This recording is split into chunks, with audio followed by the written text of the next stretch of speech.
Salut à tous les amis, bienvenue dans un tout nouvel épisode de Herpeto, ces vidéos bien justement consacrées à nos espèces françaises. Qui dit épisode d'herpétologie dit que je ne suis pas tout seul, je suis avec le copain Rui qui est juste derrière la caméra que vous connaissez. Je vais lui laisser en fait dans quelques instants la parole pour qu'il vous dise ce qu'on est venu repérer ici. Moi je vois juste qu'on est en bordure de forêt sur un petit chemin.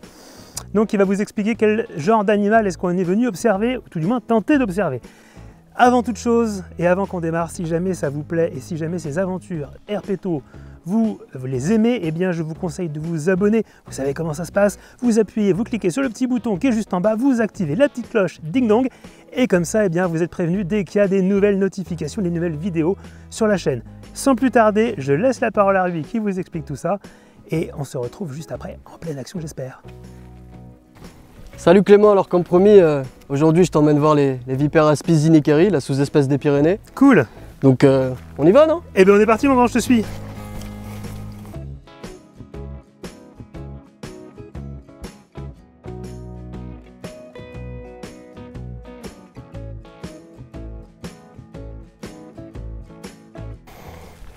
Oh, viens, par ici. Ouais, il y en a une. Une grosse femelle. C'est quoi, c'est une vipère? Ouais, il y a une grosse femelle de vipère Aspis zinnikeri là. Juste ici là. Où ça? Elle s'est abritée dans le buisson à cause de la pluie peut-être. C'est forcément, il faut qu'on la trouve au moment de l'orage quoi. Oh, c'est souvent. Hein. Juste après ou avant un orage. Elles aiment bien les temps un peu, tu sais, les temps un peu lourds, grisâtres. Nuageux, elles aiment bien ça. Je la vois pas pour l'instant. Ouais, elle se camoufle un peu.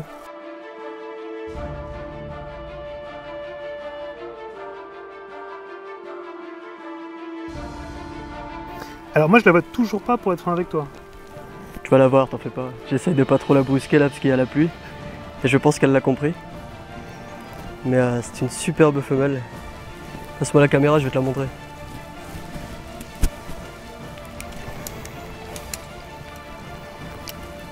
Elle est ici.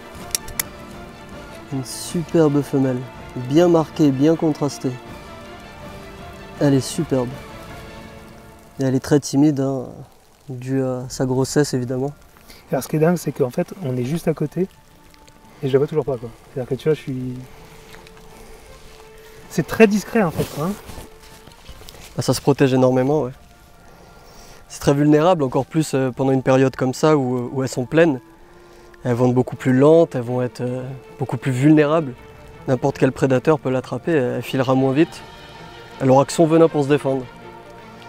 Et comme vous pouvez le voir, là on la dérange, elle ne cherche pas à venir vers nous, à nous mordre ou... Non, c'est ça, c'est des animaux en fait qui ont une mauvaise réputation parce qu'on dit qu'ils sont ouais, à cause alors du que c'est des peureux, tu vois. Là ouais. On est arrivé, elle s'est planquée dans le buisson et elle bouge plus. Et elle est très bien ici. Il y a la pluie, elle va sûrement aller s'abriter après.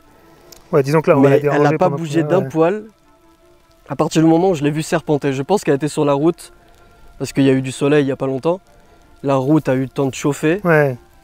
Donc c'est des animaux quand ils sont gravides, quand tu es enceinte, c'est-à-dire, ils ont vachement besoin d'énergie. Donc ils vont rechercher énormément de chaleur par rapport à d'autres mâles qui n'ont pas cet effort physique-là de porter les enfants.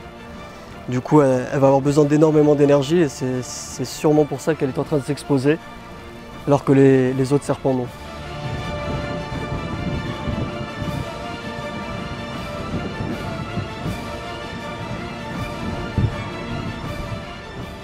Moi j'ai une question pour toi, Rui, parce que là, du coup la pluie arrive très fort. Je sais que c'est des animaux qui bougent pas énormément, tu vois.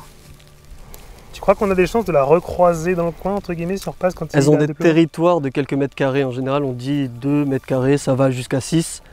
Ça veut rien dire en fait la notion de territoire parce que c'est pas des territoires qu'elles défendent. Ouais. C'est juste, elles ont besoin d'avoir un territoire où il y a des cachettes, un gros buisson, bien piquant de préférence pour les protéger. Elles ont besoin de ça, elles ont besoin d'un endroit pour s'insoler, donc le bord du buisson, elles ne vont pas aller très loin, elles restent devant la maison. Comme ça, elles peuvent partir en retraite dès qu'il y a un problème. Donc elles vont rester dans cette zone-là, un petit carré, où il y aura leur chaleur, leur cachette, leur alimentation qui passe pas trop loin. Elles vont savoir avec leur langue un peu où vont passer les souris, où les souris ont laissé des traces en fait. Donc elles vont se positionner sur des couloirs comme ça où la souris est susceptible de passer souvent. Et dès qu'elle va passer, hop, elles vont la mordre. La souris va continuer sa vie. Quelques minutes plus loin, elle va mourir de la morsure envenimée de la vipère. Et la vipère va la suivre doucement en captant les phéromones d'odeur qu'elle a laissé sur sa route avec sa langue et son organe de Jacobson. Pour attendre le moment où... Pour la suivre. Et ensuite, elle va découvrir la souris raide morte sur le côté, en train d'agoniser. Elle va pouvoir passer à table. Du coup, moi, ce que je te propose, Rui, là, c'est qu'en fait, on va la laisser. On va attendre que l'orage passe, en espérant que ça passe vite. Et on verra si jamais on la retrouve. On verra si elle reste dans ce buisson-là, effectivement. Ouais. Ou si elle a un petit terrier ou un petit truc pour s'abriter. Mais on va laisser tranquille. De toute façon, c'est une femelle enceinte. Voilà. C'est une femelle enceinte, donc la priorité, c'est les bébés pour l'instant. Donc il ne faut pas déranger, dans tous les cas. C'est venimeux. Tout à l'heure.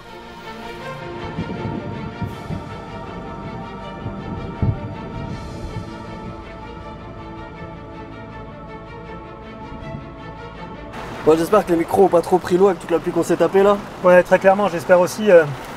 Là, en fait, pour être franc avec vous, les amis, on vient d'allumer la caméra dans la voiture parce qu'on a dû rentrer, s'abriter très vite. Ouais. Parce qu'on vient de se prendre un orage sur la tête. En fait, Rui venait de repérer une vipère aspic que moi, j'ai même pas eu le temps de trouver pour être franc avec vous. Et là, les premières gouttes sont arrivées, on vous a fait quelques plans, donc on espère qu'ils ne seront pas mauvais. C'est le désavantage des temps orageux. Avec les temps orageux, on a les serpents. Voilà. Ouais, parce qu'en fait, il faut qu'on vous dise un truc, c'est qu'on voulait ce genre de météo-là. Ouais. Il faut un temps un peu lourd, un peu ciel gris, histoire de favoriser les vipères. Voilà, où il fait pas trop chaud. Il fait un peu lourd, mais vraiment comme ça, les serpents peuvent sortir un maximum et c'est plus facile de trouver surtout de la vipère. Quoi. Et là, je sais pas si vous entendez, j'imagine que oui, la pluie qui tombe, mais c'est le déluge. Alors, on a fait un pari, c'est qu'en fait, on a fait un pari. On essaye à tout le monde de parier quelque chose. C'est très risqué parce que pour vous dire, on est là depuis ce matin. C'est la première vipère qu'on contacte. Et forcément, voilà, on reste sur place, on va dire, pour essayer d'aller la rechercher derrière. Ouais. Elle ou une autre. Mais oui. On sait qu'il y en a au moins une dans le coin. Bah là, il faudra attendre que ça se calme vraiment et qu'il y ait peut-être un chouïa de soleil ou vraiment calme plein pendant 1 heure. Donc là, je pense que si on doit attendre, on est coincé pour 3 heures. T'as pris des cartes? C'est quelque chose? J'ai pris, j'ai oublié le sandwich. T'as les donuts. Et bon, enfin voilà, bref. Donc écoutez, petite vidéo improvisée, puis on verra si on a de la chance derrière. Mais c'est rigolo, ça fait un... Ah, ça se calme un peu. Ah. C'est peut-être éphémère. Hein. Ouais, mettez les pouces bleus pour que ça se calme. Exactement. Et pour qu'on retrouve notre vipère. Oui aussi, ouais. Parce que en fait, on est ensemble là, depuis 9h ce matin. Ouais, et il est genre 16h quoi. Ouais, c'est ça. Voilà. Allez, écoutez, ouais, gros pouce bleu, abonnez-vous pour ceux qui sont sous le déluge. Il y a un tracteur qui vient nous chercher. Et voilà, c'est un truc de fou. Donc écoutez, l'aventure en herpétologie, voilà. Je te remercie Rui de me faire vidéo comme ça fait plaisir. Avec plaisir, franchement, c'est ton premier déluge. Ouais, en herpéto, ouais, tout à fait. C'est mouillé ou pas? J'ai envie de te dire, c'était la première sortie vipère ensemble, premier déluge, et pour l'instant c'est humide, on va pas se mentir. Ouais, c'est un peu humide. Là, à l'intérieur de la voiture, c'est un hammam. Ouais, c'est vraiment 50 degrés. Toutes les vitres sont pleines de buée. Sont pleines de buée, on dirait Titanic avec nos traces de bras. En fait, on voit rien devant. Ouais, c'est compliqué. Les conditions sont extrêmes là. On est au Guatemala là. C'est exactement ça. Ouais, c'est compliqué. Bon, en tout cas, on vous dit à la prochaine et on espère qu'on aura quand même tiré de belles images. Déjà, après la pluie. Si vous voyez cette vidéo, c'est qu'on a tiré de belles images. Mais oui, on va espérer que la pluie se calme. Allez.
Rui, alors là, il vient de se passer un truc.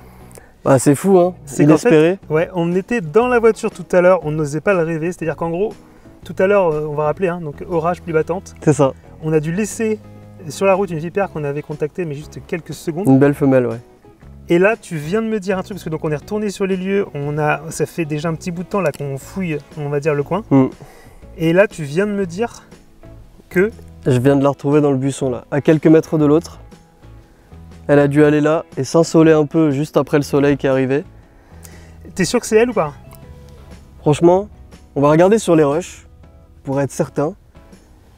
Mais je pense que c'est elle, ouais. Elle a le même dessin, elle est aussi grosse. Donc franchement, s'il y en a deux, à deux buissons à côté l'un de l'autre, c'est vraiment une très grande chance. Ouais. De toute façon, il y a une vipère dans le buisson déjà, ça c'est cool. Sans plus tarder, on va aller la voir. Elle était au milieu de la route, elle était vraiment au milieu de la route ici en train de se thermoréguler. Parce qu'on va rappeler qu'en fait on est sur une bordure de route forestière. Voilà, et du coup elle s'est thermorégulée ici vu que c'est un peu caillouteux, la chaleur prend vite. Et moi j'étais un peu en retrait en fait derrière toi et là je t'entends qui me dit wow, ça bouge. C'est ça. Et que globalement du coup, elle est repartie. Elle a vraiment voulu canaliser un maximum de chaleur en très peu de temps, donc elle se met dans des endroits qui tapent fort. Et en fait, alors ça je dois te rendre hommage parce que c'est un peu toi qui l'avais dit en fait quand tu m'as dit tout à l'heure, parce que bon on se demandait ce qu'on devait faire une fois que la pluie commençait à tomber, tu m'as dit on reste parce que vu qu'elle est pleine en fait, elle risque d'avoir besoin de chaleur. C'est ça exactement, c'est un comportement qu'on voit jusqu'à la fin de l'été en fait. Ouais, ces femelles vont être plus à découvert, vont être plus sous les plaques, vont plus chercher des endroits pour thermoréguler et du coup forcément elle s'était fait piéger par la pluie, donc je pense qu'elle est restée bien recroquevillée dans le buisson à l'abri.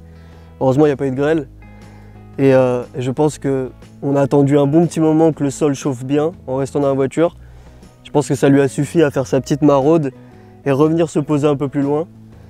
Et de regagner ce buisson là ensuite quand je suis arrivé, parce que comme toujours, elle a recherché la fuite. Ouais. Et bah écoute, on va aller la voir. Approchez-vous, voilà. Je vais vous révéler cette beauté qu'on n'a peut-être pas pu voir suffisamment. Ah oui, magnifique. Voilà la superbe femelle enceinte. Elle est très cool là. Hein. Elle est très sympa. Pourtant j'ai mes mains pas loin à regarder. Elle pourrait frapper mais elle ne choisira jamais la morsure en première instance. Alors bien sûr, je le rappelle, ne faites pas ça. Oui d'accord, c'est ce qu'il fait, compagnie. Hein, mais évidemment c'est quand même un serpent venimeux et Rui maîtrise ses gestes par rapport à tout ça. Hein, d'accord. Ouais, je connais les distances de frappe. Les distances de frappe sont environ un tiers de la taille du corps. Donc on va dire que là je suis à 30 cm, je suis bien. Mais un serpent, ça peut s'élancer un peu plus loin parfois. Et là, c'est une mémère qui est enceinte, donc elle est un peu plus tranquille. Donc sa distance de frappe doit être un peu moins grande, mais il faut quand même faire gaffe. Rui, dis-moi. Ouais. Comment est-ce qu'on reconnaît concrètement une vipère? Bah, le plus simple, c'est les yeux. La vipère a la pupille fendue verticalement, comme un chat. Et la couleuvre, c'est rond. Donc dès qu'on voit une pupille de chat en France, on est sûr et certain que c'est une vipère et que donc c'est venimeux. Et puis les écailles de la tête, chez les couleuvres, ce sont des plaques qu'il y a sur la tête, plusieurs plaques assez larges. Chez les vipères, c'est des toutes petites écailles qui composent les écailles de la tête. Donc il y a vraiment une réelle différence là-dessus. Les histoires de tête triangulaire, tout ça, c'est faux. Tous les serpents ont la tête triangulaire quand ils font ressortir leur mâchoire en s'écrasant au sol. Donc ça, les têtes triangulaires, c'est vraiment faux. Les vipères, c'est vraiment des animaux qui sont plutôt trapus, moins de 60 cm on va dire, parfois un peu plus pour des spécimens vraiment exceptionnels. Mais c'est des petits serpents trapus qu'on retrouve dans des zones un peu sèches, ensoleillées, près des buissons. C'est vraiment des animaux qu'on reconnaît assez facilement en général, mais quand même il y a encore beaucoup de confusion possible. Parce qu'on va rappeler qu'il y a un serpent qui pourrait un peu ressembler, qui est une couleuvre. Ouais, la couleuvre vipérine. La couleuvre vipérine, voilà. Elle a les yeux bien ronds. Un peu pareil, mais les yeux justement sont très différents. Ouais, elle a les yeux bien ronds, elle a un corps un peu trapu, mais plutôt longiligne par rapport à la vipère. Mais les dessins aussi sont un peu différents. La vipère, c'est très marqué. La couleuvre vipérine, c'est un peu plus effacé, mais on va dire la couleuvre vipérine, elle a vraiment des petits points clairs de chaque côté des zigzags sur le dos. Le zigzag, ça caractérise vraiment la vipère. Cette espèce de zigzag sur le dos, selon la sous-espèce, hein, parce que parfois ça peut être juste des barres. Mais c'est vraiment un dessin qui caractérise la vipère, ces zigzags-là. Et la couleuvre vipérine en a aussi, qui sont un peu plus effacées, moins marquées, et qui sont vraiment ponctuées de points clairs de chaque côté. Puis surtout, la couleuvre vipérine, on ne va pas la trouver dans des zones calcaires en chaleur comme ça. C'est possible, hein, quand elle se réchauffe. On va plus les trouver près de cours d'eau, poissonneux, avec de l'amphibien aussi. Bien sûr, puisqu'on va rappeler que les serpents fréquentent évidemment les milieux dans lesquels ils vont trouver à manger. C'est ça. Hein. Donc, et la couleuvre vipérine ne va pas avoir le même comportement, elle va être un peu plus speed, hein. Vraiment beaucoup plus speed comme animaux. Et un peu plus mordeur aussi. Hein. Ouais, pas forcément, elle peut faire le mort, elle peut déféquer, pas forcément mordeur, mais ils vont forcément intimider, ouais. Souffler, faire semblant de mordre, ouais, carrément. Ouais. Et évidemment, il n'y a aucune confusion possible quand on habite dans des zones où il n'y a pas de couleuvre vipérine comme une grosse partie nord de la France.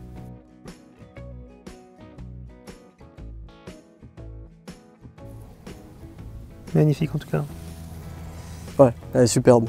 Bon, on va peut-être se mettre en chasse du coup d'autres individus. Carrément.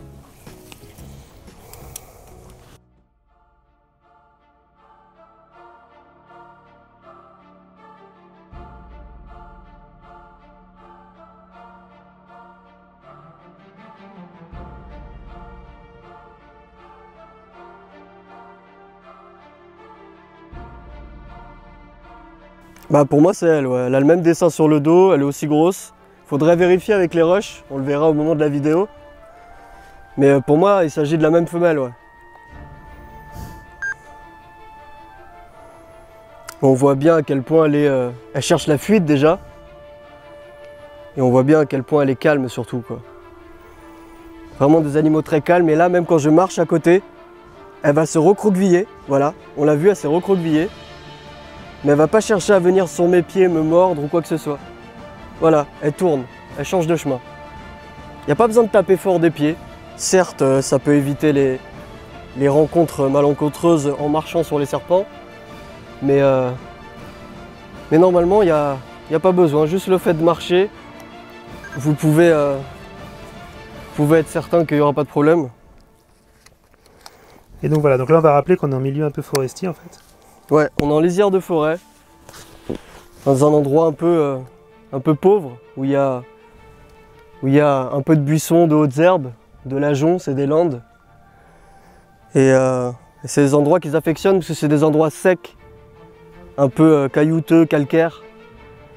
Et c'est des endroits que la vipère affectionne beaucoup, comme beaucoup de serpents. Et donc là c'est vrai que comme on voit bien, quand tu n'as de cesse de le répéter, en fait elle est à tes pieds.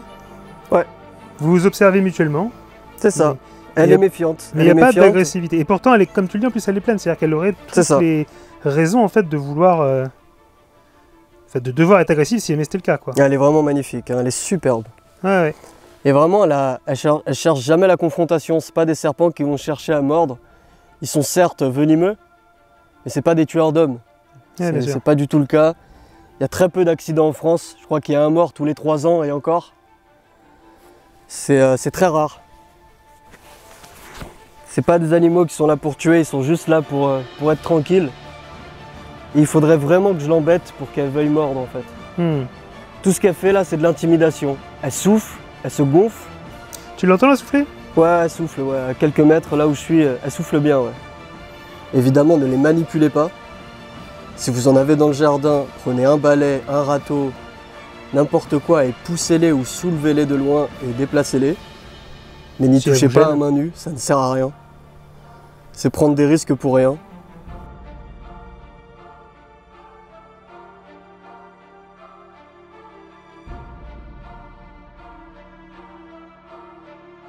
Moi, mes plus belles observations, ça a été après un orage. J'ai été piégé dans des orages quand je partais en herping. Et quand j'attendais, quand j'étais assez patient et que je revenais, c'est là où je voyais la plus grosse densité de serpents. Surtout chez les espèces plutôt discrètes comme les couleuvres d'Esculape et les coronelles. C'est là qu'on a le plus de chances d'en voir. C'est vraiment quand il fait un peu frais, lourd, après des orages. Vraiment des animaux qui se montent beaucoup plus facilement du coup. Bien joué, hein. Tu la vois là? Alors là, je vois un anneau. Ouais, elle avance doucement parce qu'elle a vu que je touchais avec ma main. Elle est ici, sa tête. Elle tire la langue, elle essaye de capter, elle essaye de deviner ce que je suis un peu. Mais c'est vraiment des animaux vraiment à protéger. Ils sont pas dangereux. Là, je pose ma main ici, elle va pas mordre ma main, elle se rétracte directement. Elle se rétracte, pas pour me frapper, elle se rétracte pour regagner le buisson. C'est vraiment magnifique, quoi. C'est